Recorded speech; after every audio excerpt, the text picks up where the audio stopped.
In this exercise, you'll be presented with a written question. If you have difficulty reading the question, you can hear it spoken aloud by touching the written words, but try to do this as little as possible. If you have difficulty answering the question, there are two types of help available. First, you can listen to a cue by touching the orange button. This is for making a cup of. Second, you can bring up a multiple choice picture selection by touching the space in the middle of the screen. Decide which picture answers the question and see if you can then name it. If you still can't say the answer, touch the picture that answers the question. T.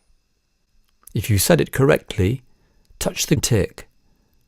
This will give you a score at the end of the exercise, which will reflect the amount of help you needed to answer the question.